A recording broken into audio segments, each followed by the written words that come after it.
Hello guys and welcome back to the channel. Where today guys I'll be showing you how to know if you're blocked on Gmail.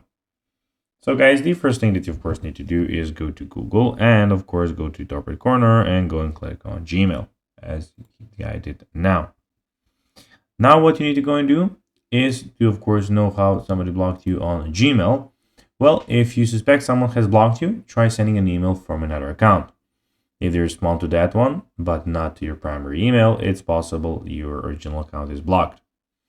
If you message them from Google Chat and receive a failed to send error, they may have blocked you.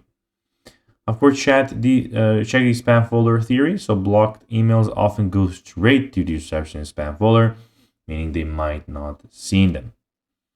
If you're unsure, the best approach is to reach out through another method like different email or social media. And that's basically that.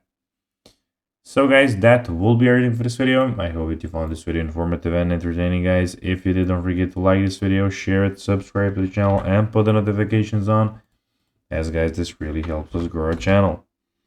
So if you have a few seconds, it will be pretty cool if you could do this for us. So guys, that will be everything for this video. I hope you enjoyed it, and guys, as always, I'll be seeing you in the next video on this YouTube channel. Until then, as always, bye guys.